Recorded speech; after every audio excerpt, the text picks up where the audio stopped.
নমস্কার, good afternoon. আমি আমার গুরুদেব পরম ভগবান ভোলানাথের নাম স্মরণ করে আমার আজকের ব্লগটা আমি শুরু করলাম। তোমরা প্রত্যেকে নিশ্চয়ই খুব ভালো আছো, আর আমিও বেশ ভালো আছি। তো কালকে আমাদের এখানে কালকে ছিল বৃহস্পতিবার আমাদের এখানে সন্ধে বলবো না, রাত্রির দিকে বেশ ঝড় উঠেছিল। এই ধরো 10টার পর, তারপরে অল্প একটু বৃষ্টি পড়েছিল। তাই রাত্রিটা সেরম প্রবল গরমটা ছিল না। মাঝখানে তো বেশ গরম পড়ে লাগতো, সেইটা ছিল না। কালকে মোটামুটি ভালো, ওয়েদারটা ভালো ছিল। তো যাই হোক, প্রথমেই বলে রাখি, যারা যারা আমার চ্যানেলটিকে সাবস্ক্রাইব করেছো তাদের অসংখ্য ধন্যবাদ। এরমভাবেই আমার হাতটা ধরে রেখো এবং আমার পাশে থেকো। এবং যারা যারা এখনও আমার চ্যানেলটিকে সাবস্ক্রাইব করোনি তারা প্লিজ আমার চ্যানেলটিকে সাবস্ক্রাইব করো। আমার খুব দরকার আরও আরও আমি চাই আরও অনেকে আমার কথা শুনুক, আমি যা বলি সেইগুলো শুনুক, আমার কথাগুলো শুনুক, এটাই আমি চাই আর কি।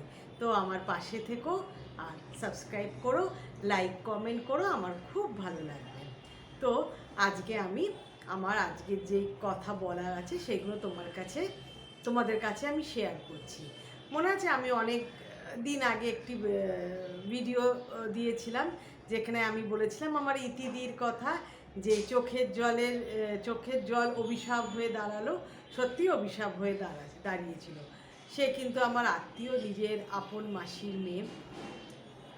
আজকেও আমি একজন আপন লোকের কথাই, মানুষের কথাই বলবো, যারা দুজনেই এখন নেই। কিন্তু আমার মা বলতো যে যারা চলে গেছে তাদের দোষ ত্রুটি ধরতে হয় না। আমি তাদের দোষ ত্রুটি ধরছি না, কিন্তু তার তো বংশধর আছে। তো আমি চাই তারা শুনুক।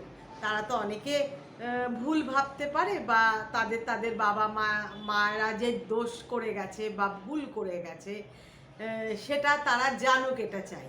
এই জন্য আমি কারোরই নাম পরিচয় গোপন করব না। আমি অন ক্যামেরা সঠিক নাম আমি বলেও থাকি, সেগুলো খুব কম আমি পরিবর্তন করি।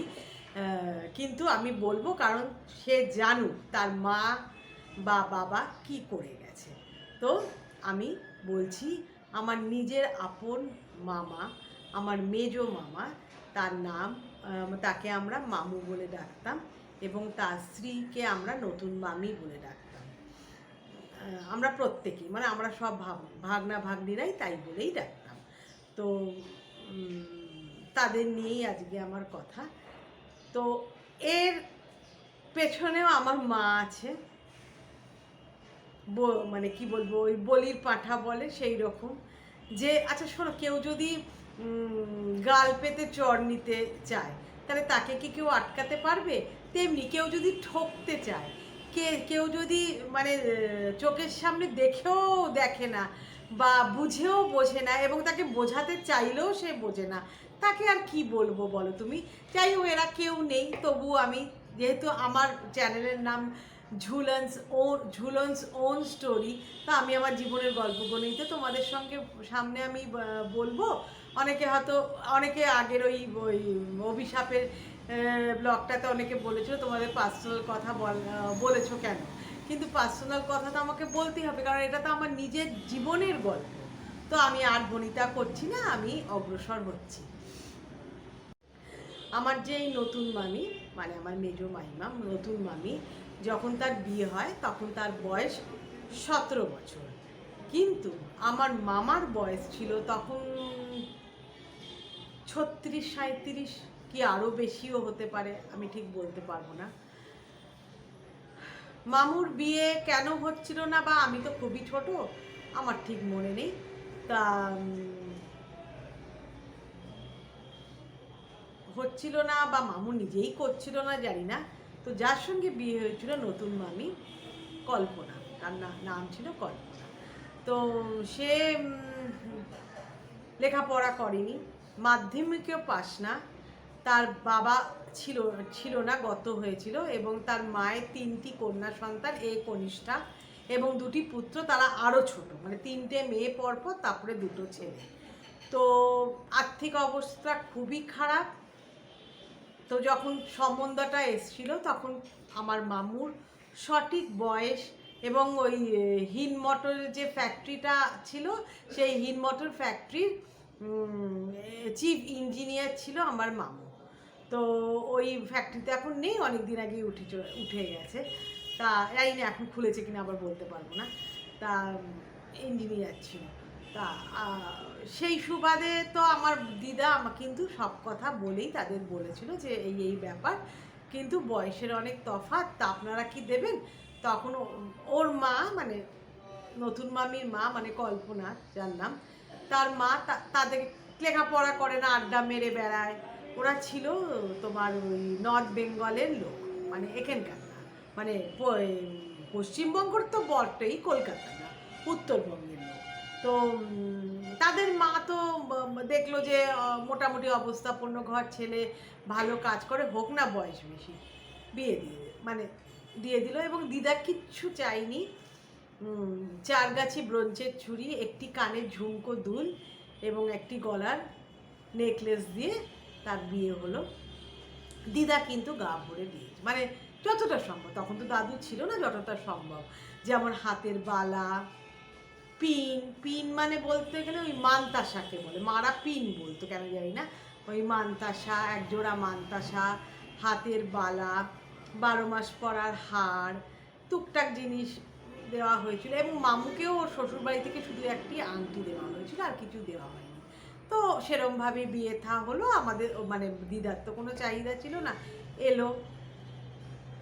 সেই মানে ওর একটা গ্রাজ বা মেন্টাল ডিজিজ হয়ে দাঁড়ালো, কেন তার মা তাকে একটি বয়স্ক বা বুড়ো বরের সঙ্গে বিয়ে দিয়েছে। কি করতে লাগলো যেন, এসে আমার মাকে তোমাকে বাউটি গড়িয়ে দিতে হবে, মায়ের পড়ার কিছু নেই, মানে মামুকে চাপ দিতে লাগলো। এবং না দিলেও ওইটুকুনি একটা মেয়ে, মানে মামুর মেয়ের বয়সী বলতে গেলে বলবো, 17 বছরের মেয়ে, অশ্রব গালিগালাজ দিত মামুকে। মামু করেও দিত, কি করবে বলো তুমি, ঠান্ডা মানুষ ছিল। একজোড়া বাউটি করে দেওয়া হলো বিয়ের 1 বছরের মধ্যেই। তারপরে এই দিতে হবে আমাকে, এই দিতে হবে, ওই দিতে হবে, এটা খেতে চাই, হাতে আমাকে হাত খরচা দিতে হবে।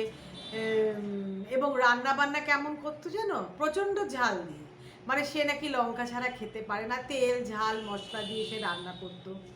যা তার তো একটা মানে মামুর তো 40 না পেরোলেও তবু এত ঝাল মশলা, মানে আমি এরকম ছাড়া খেতে পারি না। এবং যখন মা বাড়িতে যৌথ রান্না ছিল দিদার আমলে, তখন সে মানে এরকম একটা প্লেটের মধ্যে করে প্রায় 14-15টা লঙ্কা নিয়ে বসতো। যদিও আমার মা বাড়ি কিন্তু ঝাল তেল মশলা খেত, তাতেও তার পোষাতো না, মানে মেন্টাল একটা টর্চারের মধ্যে রাখতো। দিদা মারা যাবার পর যে যার মতন সংসার হলো, তাদের একটি কন্যা সন্তান জন্মালো, সেও হলো কিন্তু আমার বাবা মা। তার 8 বছর বিয়ের পর এই মেয়েটি জন্মালো, যার ডাক নাম ঝুমকা, ভালো নাম কস্তুরী। তা জন্মালো। প্রথম তার ছেলে মেয়ে হচ্ছিল না। তো এটা দিদার বেঁচে থাকতে হচ্ছিল না। তখন দিদা বললো কি জানি, আমার ছেলের তো বয়স বেশি, কোনো কারণে হচ্ছে না। তো খুঁজে পেলো আমার মা, জানো তো কোনো মাসিকে তারা খুঁজে পায় না, কারণ আমার মা তো গাল পেতে চড় খাওয়ার জন্যই সবসময় আছে, আগেই তো অনেকবার বলেছি। বাপিও তাই, খুব পরোপকারী, যে 5-6 বছর হয়ে গেল এখনও ছেলে মেয়ে হচ্ছে না। দেখতো তখন আমাদের যার হাতে আমরা হয়েছি, ডক্টর দীপক সুর রায়, ইস্টার্ন নার্সিংহোমে, মা আর বাপি তাদের দায়িত্ব নিয়ে এসে থেকে দেখালো এবং নানা রকম টেস্ট করে দেখা গেল মামুর কোনো দোষ না, মাইমার মানে নতুন মামিরই দোষ। ওর ইউট্রাসে একটা মাংসপিণ্ড আছে, মানে টিউমার আছে। তো যথাসময় সেটা অপারেট করা হলো এবং সেটা বায়োপসি করা হলো, না কোনো দোষ নেই। ওটা করার পর মোটামুটি বিয়ের 8 বছর পর এই ঝুমকা জন্মালো। তো যাই হোক, ওরা খুব খুশি ছিল। কিন্তু মাইমার কিন্তু সেই আক্রোশ বারবার বলতে লাগলো। আগে তো সে মানে পাড়া বেড়ানি ছিল, মানে পাড়ায় এ বাড়িতে গিয়ে গল্প করা, সেই বাড়িতে গিয়ে গল্প করা। এবং তাদের 2 দিদি ছিল, একজন শ্রীরামপুরে না রিসরায় বোধহয়, যাই হোক ওখানে থাকে, আর একজন কোথায় একটা এইরকমই ওই কাছাকাছি কোথায় থাকে। তো ওই হাওড়া লাইনেরই কোথায় থাকে, বিয়ে হয়েছে আর কি। তাদের বাড়িতে গিয়ে 7 দিন 8 দিন থেকে এলো, মামু কি খাচ্ছে, তখন তো সংসার, এর মধ্যে দিদা মারা গেছে, সংসার আলাদা হয়ে গেছে। মামুর রান্না 3-4 দিনের করে রেখে দিয়ে গেল, সেগুলো গরম গরম করে খাওয়া, বলো তুমি এটা তো শরীরের পক্ষে ভালো না, মানে কোনো কি বলবো, শুধু নেবে মামুর কাছ থেকে, কিন্তু না মানে স্বামীকে যে যত্ন আত্তি করতে হবে না, সেগুলো কিচ্ছু নেই। এবং বারবার, কিন্তু মেয়ে হওয়ার পর সেটা তো বন্ধ হয়ে গেল, কারণ মেয়ে স্কুল আছে, পড়াশোনা আছে, টিচার আসছে, যেহেতু সে তো লেখাপড়া করেনি। আর মামু রাত্রিবেলায় এসে মানে ওই মানে হিনমটর থেকে ফিরে এসে আস্তে আস্তে 8টা হতো, তারপরে সে হাত মুখ ধুয়ে কিছু মুখে দিয়ে তারপরে মেয়েকে অঙ্ক সায়েন্স করাতো, এবং আজ গ্রুপের টিচার ছিল। তো এরমভাবেই চলতে লাগলো। কিন্তু আমার মনে আছে একবার আমি আমি আর মা গেছি মা বাড়িতে, তখন আমার বড় মাইমা বললো কি না, পয়লা বৈশাখের এই সেল দিচ্ছে, এই সময়টাই আর কি গেছি। তো বললো যে জানিস তো আমাদের তো সব 1-2 করে ছাপা শাড়ি হয়েছে, মা বাড়িতে তাই হতো, যারা নাইটি পরতো নাইটি, যেসব মাইমারা, আর বড় মাইমা পরতো না, মানে দাদুর আমলের বউ তো সে পরতো না, তা সেটা আমাদের তো সবাই 2 করে ছাপা শাড়ি হয়েছে। বাজার গরম হলো মেজো বউয়ের, মানে নতুন মানে কি, ও 30টা সেলের শাড়ি কিনে নিয়ে এসেছে। তোমরা ভাবতে পারছো, 30টা ছাপা শাড়ি, তাও ছাপা শাড়ি, দামি শাড়ি বলবো না, ছাপা শাড়ি, 30টা ছাপা শাড়ি, তোমরা ভাবতে পারছো? মানে কেউ ভাবতে পারে? মানে সাধারণ মস্তিষ্ক বা আমাদের মতো মধ্যবিত্ত পরিবারে কেউ ভাবতে পারে 30টা শাড়ি একসঙ্গে কেনা? মানে মামুকে কত কষ্ট করে সেটা কি টাকাটা দিতে হয়েছে, না দিলে পরে তুমি বুড়ো, তুমি এই, তুমি তারাকে অকাথ্য গালিগালাজ, এবং সেটা শুনতো আশেপাশে অন্য অন্য মাইমারা, আমার মাকে বলতো, মা কিছু বলতো না, তাদের স্বামী স্ত্রীর ব্যাপার, কেন সে তার মধ্যে ঢুকতে যাবে বলো। এবং কথায় কথা বলতো ঝুমকা, মানে তাদের কন্যা সন্তান হলো নাকি তার পায়ের বেরি, এই কথাটা ইউজ করতো, পায়ের বেরি, ওর জন্য তো আমি এদিক ওদিক যেতে পারি না, বাপের বাড়িতে যেতে পারি না, এই যেতে পারি। এবার ভাবো যে তার ছেলে মেয়ে হচ্ছিল না, 8 বছর পর একটি কন্যা সন্তান জন্মালো বা সন্তান জন্মালো, সে নাকি পায়ের বেরি হয়ে গেল। মেয়েটি রমেশ মিত্র স্কুলে পড়তো, পড়ে পাশ করে তারপরে ওই বেহালাতে বিবেকানন্দ কলেজ আছে, ওখান থেকে সে গ্র্যাজুয়েশন কমপ্লিট করে তার বিয়ের খুব ছোট বয়সেই, মানে গ্র্যাজুয়েশন কমপ্লিট করতে না করতেই তার বিয়ের ব্যবস্থা করলো, কারণ ইতিমধ্যে মামুর লকডাউন হয়ে গেছে, মানে লকডাউন বলছি, ছাঁটাই হয়ে গেছে, মানে ওই ফ্যাক্টরি উঠে গেছে, মামুর ছাঁটাই হয়ে গেছে, ব্যাংক ব্যালেন্স নীল, কারণ তার বউ 30টা শাড়ি আমার বাপের বাড়ির লোককে দিতে হবে, এইটা ওটা। এবং বলে রাখি, তার বড়দির মেয়ে, মানে নতুন মামি যে বড় বড়দির মেয়ে, মানে মামুর বড় শালির মেয়ে পিঙ্কি, সেই নামটাও আমি ঠিক করে দিলাম। পিঙ্কির যখন বিয়ে ঠিক হলো, তখন মামুর কাছে দিয়ে মানে ডিম্যান্ড করলো নতুন মামি যে পিঙ্কিকে 1 জোড়া জড়োয়ার চূড় দিতে হবে। কোত্থেকে পারে, তখন তো উঠে গেছে, সেই ব্যাংক থেকে টাকা উঠিয়ে পিঙ্কিকে 1 জোড়া জড়োয়ার চূড় দেওয়া হলো। এবং এইরকম তার বাপের বাড়ির লোককে তাকে সোনা দানা গয়না দিতে হবে। যখন আমার বিয়ে হলো, তখন অন্য অন্য মাইমারা বলল যে আমাদের একটা মিটিং ডাকা হোক, ঝুলনের তো বিয়ে, আমরা সবাই মিলে একটা কিছু গিফট দিই। তখন সে বললো না, আমি এর মধ্যে নেই, তোমরা দিতে হয় দাও। তখন অন্য অন্য মাইমারা আমাকে একটি পলা বাঁধানো দিয়েছিল সোনার, এবং আমার স্বামীকে একটি আংটি দিয়েছিল। ও কিন্তু আলাদা দিল, কি দিল জানো? ওর মেয়ে 12 মাস যেই দুলটি পরে থাকতো, একটা লাল পাথরের দুল, তার মধ্যে পাথরটাই বড়, সোনার নাম মাত্র, যাকে মানে গিফট আইটেম নিয়ে বা মানে কী বলবো, হ্যাঁ গিফট নিয়ে আমি কিছু বলতে চাই না, তার যেরকম যে যেরকম পেরেছে দিয়েছে, আর বলতেও পারবো না, কারণ আমারই তো মামু, তার তো লকডাউন হয়ে গেছে, ফ্যাক্টরি উঠে গেছে, কোত্থেকেই বা দেবে, দিয়েছে, তা আমরা হাসি মুখে নিয়ে নিলাম, এরমভাবে চলতে লাগলো। কোনো দিন তার মনে হয়নি যে আমার এই কী বলবো ননদ, মানে আমার মা, তাকে বলতে গেলে মানে ওই সন্তান জন্মের আগে অপারেশন করা, আমাদের বাড়িতে মানে আমার বাপের বাড়িতে রাখা, প্রায় অপারেশন হবার পর 2-3 মাস ছিল, তাকে সেবা যত্ন করা, সবই তো আমার মা আর বাপি করেছে। কিন্তু তার একবার মনে হলো না যে কিছু দেওয়া উচিত। একটা মানুষ আছে না, সবসময় এই রকম করে থাকে, মানে এই রকম যে করতে হবে, হাতটা উপর করতে হবে, সেটা তারা জানে না বা তাদের ইচ্ছেও সেটা নেই। এবার আমার চলে যাচ্ছে, অনেক বছর হয়ে গেল, এবার আমার বাপি মারা গেল 2007 সালে। বাপি মারা যাবার পর আমি আগে অনেকবার বলেছি আকস্মিক মারা গেছে, 40 মিনিটের মধ্যে, আমরা বুঝতেও পারিনি কি যে মারা যাবে, আজকেই ক্ষণ চলে এসছে। তো এই রকম মৃত্যু শুনে যখন আমি মা বাড়িতে জানালাম যে বাপি চলে গেছে, তখন আমার বড় মামার এক ছেলে আর আমার সেজো মামার 2 ছেলে তারা এলো। আমার ছোট মামা, মানে ছোট্টু মামা যাকে আমরা বলি, তা সে এলো শ্মশানে এবং আমাদের ট্যাক্সি করে নিয়ে গেল আমার বড় মামার ছেলে কাঞ্চনদা। এসে সে তার ট্যাক্সি ফেয়ার মা তখন দিতে চেয়েছিল, কিন্তু সে বললো না, এইটুকুনি আমাকে করতে দাও জুই পিসি, সে দিল, বা যে যতটুকু করেছে আমি বলবো। তারপরে ছোট্টু মামার বউ ওই যে ঘাট কামানের কাপড় হয় না, আমার আর মায়ের দিয়ে গেল, জামা কাপড় দিয়ে গেল, এবং অন্য অন্য মাইমারা তাদের মানে হব্বিষ্যি পিরিয়ডে যে হব্বিষ্যি দিতে হয়, চাল, আতপ চাল, সাবুত, জানো তোমরা, জানো, সব দিল। কিন্তু এই মামু আর মামুর বউ, দেওয়াটা বড় কথা না, আমি দেওয়াটাকে বড় মনে করি না, একবার ফোন করে জানলো না তার বোনটাকে, মানে মামুর যে বোন, মানে আমার মা তো অনেক বড়, মায়ের থেকে অনেক বড়, একবার জানলো না, অন্তত 4-5 বছরের বড়, তার বোনটা যে বিধবা হয়েছে, ভিডিও হয়েছে সদ্য সদ্য, কী রে কেমন আছিস, কি হয়েছিল না, কিচ্ছু জানলো না। পাছে ঘাটের কাপড় দিতে হয় বা হব্বিষ্যি দিতে হয়, জানলো না।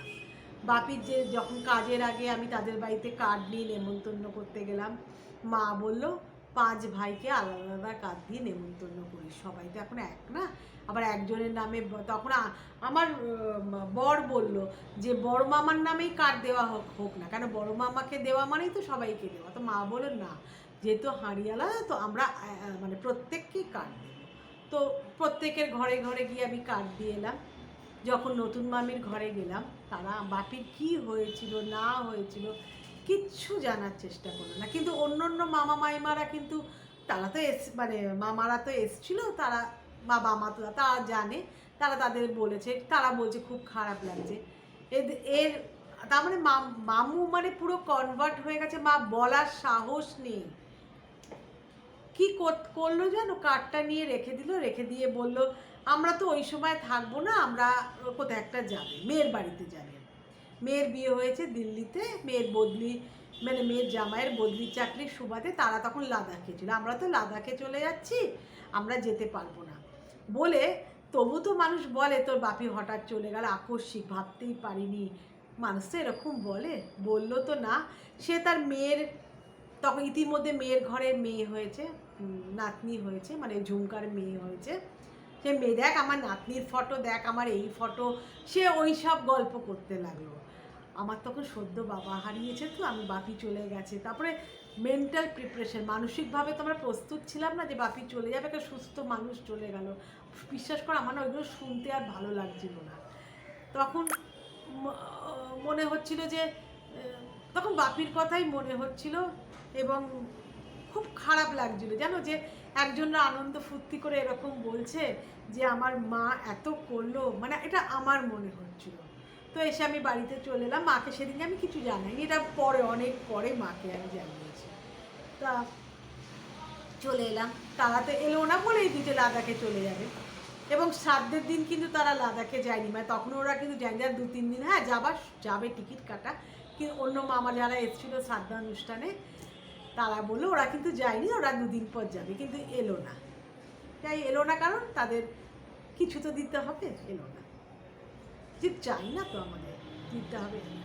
এবার ঠাকুরের মায়ের তো বড় মার বলে না, একজন ওপরে আছে, সে সব দেখে, কারণ আমার বাপি আর মা তো নিঃস্বার্থভাবে তাদের জন্য এককালে করেছে, এবং সেই ঝুমকা জন্মাবার পর এই সোয়েটার কিনে দেওয়ারে, জন্মদিনে কিছু দেওয়ারে, প্রতি বছরের জন্মদিনে ওরা কিছু করতো না, তবু মা যদি সেই সময় যেত হাতে তাকে কিছু দিয়ে আসা।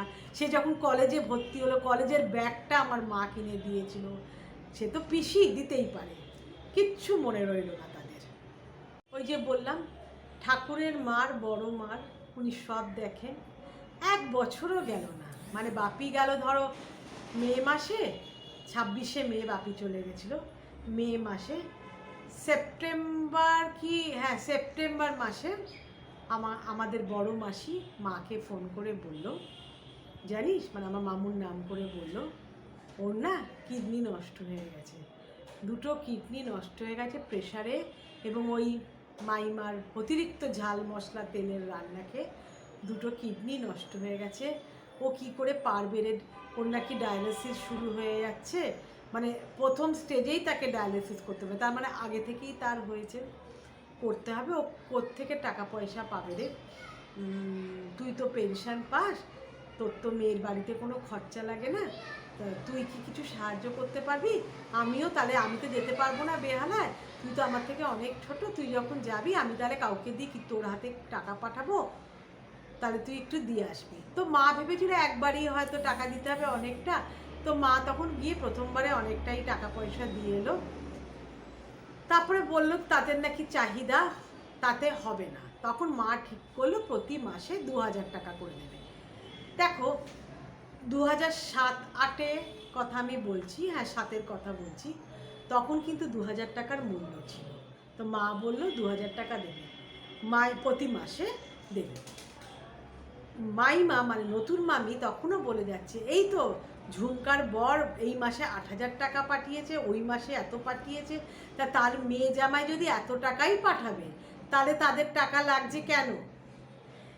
ওই রকম 2000 করে প্রায় বছরখানিক মা চালাবার পর মামুর ডায়ালিসিস চলছিল তখন সপ্তাহে 2 দিন, এবার কিডনি আরও ডেটোরিয়েট করলো এবং সেটা দেখালো গিয়ে সপ্তাহে 4 দিন। মামু কিন্তু বারবার বলতে লাগলো ঝুমকা কিন্তু প্রতি মাসে টাকা পাঠাতে পারে না, মামু কিন্তু মাকে বলেছিল, কারণ ইতিমধ্যে ওই মেয়ের, ঝুমকার একটি মেয়ে ছিল, তারপরে একটা ছেলে হয়েছে, তাদের ইংলিশ মিডিয়ামে পড়াশোনা করা, অথচ তার বর MBA করে একটা মাল্টিন্যাশনাল কোম্পানিতে কাজ করছে। বাবা মাকে টাকা যখন হয়তো 3-4 মাস পর তার ইচ্ছে হলো সেই মেয়ে টাকা পাঠাবে, হয়তো খরচার জন্য পারতো না, সেটা বড় কথা না, তুই একটু বেশি দিবি। এটা মামু মরে যাবার পর মা বলেছিল। তারপরেও মামু 2 বছর বেঁচে ছিল, সেই 2 বছর মামুকে মা মান্থলি 10,000 টাকা দিত, 10,000 এভরি মান্থ। ভাবতে পারছো, 10,000 টাকা করে দিত। চলতে লাগলো, এরমভাবে চলতে লাগলো, সেটা আমিও জানতাম না, আমার বড় জানতো না। সে তার ভাইকে দাদাকে দিতেই পারে, এটা তো আমাদের বলার কিচ্ছু নেই, মানে মা যদি জানিয়েও দিত আমাদের কিচ্ছু বলার ছিল না। তার পেনশনের টাকা সে কি করবে না করবে তো আমাদের কিছু বলার নেই। ঠিক আছে, চলতে লাগলো। আমার একটু কি বলবো, মানে বলেছিলাম না আমার মন অত বড় না, আমার গাটা কড়কড় করতো, সত্যি কথা বলছি, দেখ আমি অন ক্যামেরা সত্যি কথা বলছি, আমি গাটা কড়কড় করতো জানো তো। 10,000 টাকা ভাবো তুমি, তো যে তোমরা, তো যাই হোক দিত, যাকে দিচ্ছে দিক। শেষের 3 মাস মামুর হিমোগ্লোবিন খুব কমে গেল, মানে 4-5 এইরকম। ডাক্তার বলল মানে রক্ত দিতে হবে। তখন মাকে নতুন মামি মানে মামু কিন্তু কিছু বললো না, কারণ 10,000 টাকা এনাফ, যথেষ্ট। মানে হয়তো তার মেয়ে মাঝে মাঝে টাকা পাঠাতো, আমার বড় মাসিও মাঝে মাঝে টাকা পাঠাতো, মিথ্যে কথা কেন বলবো, আমার বড় মাসিও টাকা পাঠাতো মাঝে মাঝে, হয়তো প্রতি মাসে মায়ের মতো না দিলেও কিন্তু মাঝে মাঝে পাঠাতো টাকা। ওই সব দিয়ে ওদের মোটামুটি চলে যাচ্ছে, আর মামু যে সুদের টাকা পেতো সেই দিয়ে ওদের খাই খরচাটা চলে যেত, চিকিৎসা খরচাটা চলেছে। মামু কিন্তু মুখে কিছুই বলছে না, কিন্তু মাইমা বারবার শোনাচ্ছে যে মাকে, এই তো আবার এখন তো আবার ব্লাডও দিতে হবে যাতে মা আরও 2-3 হাজার বা আরও বেশি টাকা দেয়। কিন্তু মা তখন কি মনে হয়েছিল, মা কিন্তু আর বেশি টাকা দিত না, হ্যাঁ 10,000 টাকায় মা অনেকটাই না, আর কি দেবে, দিতে লাগলো। তো সেই সময় হঠাৎ তার মেয়ে এলো, মেয়ে জামাই, তাদের দুটি বাচ্চা নিয়ে, কারণ তখন মে মাসের গরমের ছুটি, যে মামু চলে গেছিল সেই বছর জুলাই মাসে, মানে চিরতরে বিদায় নিয়েছিল। তখন জামাইটা তো অতটা বোঝে না, সে বলল, এই দেখুন না পিসিমণি, আমরা এসছি বেড়াতে, ইনি আমার মেয়েকে এই কিনে দিচ্ছে, আমার ছেলেকে ওই কিনে দিচ্ছে, মেয়েকে শাড়ি কিনে দিয়েছে, তার জন্য এক্সট্রা ব্যাগও কিনে দিয়েছে, মানে ওরা যে ট্রলি ব্যাগ নিয়ে এসছে তাতে ধরবে না, একটা এক্সট্রা কাপড়ের ব্যাগ কিনে দিয়েছে, তার মধ্যে এইগুলো আমাকে নিতে হবে। ভাবুন, এটা তো আমাকেই বই নিয়ে যেতে হবে। টাকাটা পেলো কোথায়? ভাবো টাকাটা পেলো কোথায়? মানে যাদের খাওয়া জুটছে না বলে আমার মায়ের কানে বারবার বলছে চিকিৎসার খরচা আরও নাকি বাড়াতে পারলে ভালো, মানে কানে মন মানে শুনিয়ে যাচ্ছে মাকে। সে তার মেয়ে জামাইয়ের জন্য গিফট কিনে দিয়েছে, একটা ব্যাগও কিনে দিয়েছে যাতে সে নিয়ে যেতে পারে, এবং রোজ নাকি তার নাতি নাতনিকে নিয়ে বাইরের খাবার সে খেতে যায়। তার মানে 10,000 টাকার মধ্যে কিছুটা মামুর চিকিৎসা লাগাচ্ছে, কিছুটা সে সরিয়ে রাখছে তার নিজস্ব হাত খরচার জন্য। ভাবো কার জন্য দিচ্ছে আর কে ভোগটা করছে। এবং পরে শোনা গেল মামু যখন জুলাই মাসে চলে গেল, জুলাইয়ের প্রথম সপ্তাহতেই মামু চলে গেছিলো, একবার নাকি মোটে ব্লাড দেওয়া হয়েছে, সেটা আমার বড় মামার ছেলে বলেছিল, যেহেতু সে ওই বেহালা আমতার দিকে কোনো হসপিটালে দেওয়া হয়েছিল, একবার নাকি ব্লাড দেওয়া হয়েছে। অথচ মা কিন্তু ওই ব্লাড দেওয়া হবে এক্সট্রা যে ডায়ালিসিস হচ্ছে তার জন্য কি 2,000 থেকে 10,000 লাফিয়ে বাড়িয়ে দিল। কিন্তু এই এমন কি জানো, আমার মাটা এত বোকা, শ্রাদ্ধের জন্য যে টাকা, যে মামুর যে শ্রাদ্ধ করবে নাকি ঘটা করে তারা শ্রাদ্ধ করবে, শ্রাদ্ধের আগে মা গেল তাদের হাতে, মানে মাইমার হাতে, তখন মায়ের কাছে যতটুকু ছিল, মায়ের কাছে তখন হাতে মনে হয় 1,015 টাকা ছিল, তখন সে ওই 1,015 টাকা দিয়ে এলো শ্রাদ্ধের খরচা বাবদ এবং ঘাট কামানের বাবদ। মায়ের একবারও মনে পড়লো না তার স্বামী যখন মারা গেছে তারা তো তাকে ঘাট কামানের বস্ত্র তার মেয়েকে দেয়নি, মা সেটা ভুলে গেল, 15,000 টাকা মাকে দিয়ে এলো। মায়ের টনকটা নড়ল কি করে, বা মা মনে আঘাতটা পেল কেন বলছি শোনো। শ্রাদ্ধের দিন খাওয়া দাওয়া মিটে গেছে, বিকেল হয়েছে, লাস্ট ব্যাচ বসে গেছে, আমরা আগেই খেয়েছিলাম। তো তখন মাইমা, তার মেয়ে জামাই এবং পাড়ার কিছু মানুষ যারা পরের দিকে এসছে এবং মা বাড়ি আরও মানে লোকেরা খেতে বসেছে।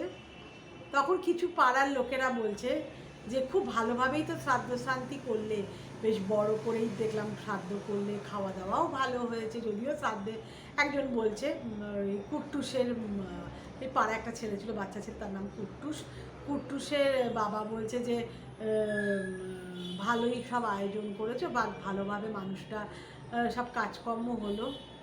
নতুন মামি বলল সবই আমার মেয়ে জামাইয়ের কৃপা। মায়ের না বুকে ধাক্কা লাগলো, মা কিন্তু সেখানে দাঁড়িয়ে আছে, মানে দাঁড়িয়ে দাঁড়িয়ে দেখছে সবাই খাচ্ছে, মায়ের মনে তখন ধাক্কা লাগলো। আমি তখন মাকে পাশ থেকে, আমিও দাঁড়িয়েছিলাম, মাকে এরকম করে আমি চিমটি কাটলাম, মা শোনো শোনো। তখন মা আমার দিকে তাকালো এবং আমার সেজো মামা, মাইমা এবং সবচেয়ে বড় কথা আমার ছোট মামা মাইমার তখন, আমার ছোট মাইমা ক্যান্সারে মারা গেছে, তখন মাইমার ক্যান্সারের কেমো চলছে। মাইমা, ছোট্টু মামা তা আমার মায়ের দিকে তাকালো, প্রত্যেকের দৃষ্টি আমার মায়ের দিকে। ওর মেয়ে জামাই নাকি শ্রাদ্ধের এত বড় আয়োজন করেছে। ভাবো। আর একটি কথা বলতে আমি ভুলে গেছি, যখন প্রথম চিকিৎসাটা মামুর যখন কিডনির অসুখ ধরা পড়লো এবং ডায়ালিসিসের কথা শুনলো, তখনও মা যায়নি টাকা দিতে। তখন মাইমা কিছু গয়না বন্ধক দিয়েছিল এবং পরবর্তীকালে ওই আমার মা টাকা দেওয়ার সময় ও কিছু সরিয়ে রাখতো, সব গয়নাই সে ছাড়াতে পেরেছিল, এটা আমি বলতে আগে ভুলে গেছি। শুধু একজোড়া সোনার বালা, সেটা আমার দিদাই দিয়েছিল, সেই সোনার বালা জুতো সে সারাতে পারেনি। কিছু টাকা দেওয়া হয়েছিল কিন্তু কিছু টাকা বাকি ছিল। তখন মামু রিকোয়েস্ট করেছিল মাকে, আমার মাকে রিকোয়েস্ট করেছিল, তুই কি এই বালা জোড়া যে বন্ধকে আছে তুই কি টাকা দিয়ে ছাড়িয়ে দিবি? তখন কত টাকা বাকি আছে মা তখন জিজ্ঞাসা করেছিল, বলা অর্ধেকের বেশি দেওয়া হয়ে গেছে এই বালার জন্য, মোটে তোর 18,000 না 17,000 এরকম বাকি আছে, তুই কি দিতে পারবি? তো মা বলে ঠিক আছে, আমি ব্যাংক থেকে টাকা উঠে দিয়ে দেবো, পরে তোকে আমি মাসে মাসে শোধ করে দেবো। কিন্তু শোধ করবে কোথায় বলে, শোধ করতে পারিনি। এবং মামু মরে যাবার কদিন আগে যখন লাস্ট গেছিলো, যে ওর মেয়ে ঝুমকা এসে বললাম না ব্যাগ জিনিসপত্র কিনে দিয়েছে, তখন মামু বুঝতে পারলো যে শেষ সময় চলে আসছে, কারণ আর 2 মাস মামু বেঁচে ছিল।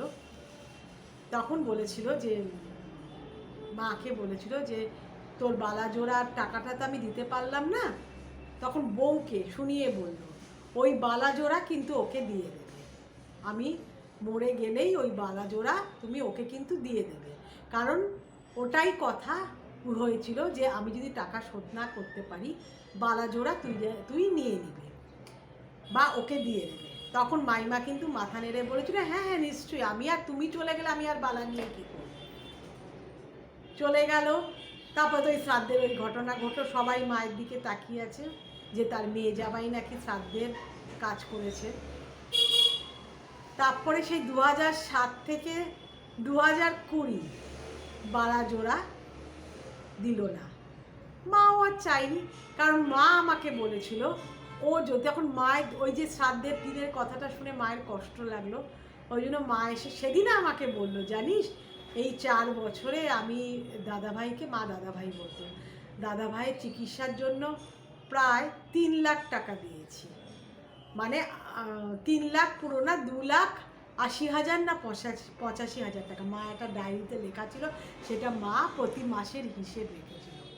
প্লাস এটা ধরলে মানে ওই বালার যে দাম 16,000 না 17,000 বললাম, ঠিক আমার মনে নেই এই মুহূর্তে, সেটা দিলে 3 লাখ অতিক্রম করে যাচ্ছে, সেটাও মা লিখে রেখেছে ডায়েরিতে, দিয়েছি।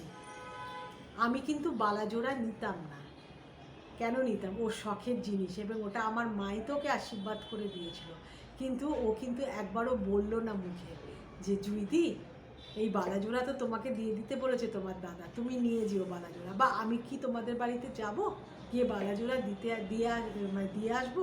মা কিন্তু তক্ষুনি বলতো তুমি বালাজোড়া দিও না, তুমি পড়ো, কিন্তু মুখে একবারও বললো না। তারপরে আরও ডিম্যান্ড শোনো, বললো তোমার দাদাকে তো তুমি 10,000 টাকা করে মাসে দিতে, তোমার দাদার চিকিৎসার জন্য বলো বা ব্যাংকে, তো আমাদের সেরকম কোনো টাকা পয়সা নেই, আমি রিকোয়েস্ট করছি, আমি অনুরোধ করছি ভাই, তুমি যদি মাসে মাসে আমাকে অন্তত 3,000 থেকে 4,000 টাকা দাও তাহলে আমার খুব উপকার হয়। তখন মায়ের মনটা তো অন্যরকম হয়ে গেছে না, তাহলে শ্রাদ্ধের দিন সবার সামনে এই কথাটা বলবো। আমি কিন্তু মাকে কিছু বলিনি, শুধু মায়ের দিকে তাকিয়ে আছি মা কি উত্তর দেয়।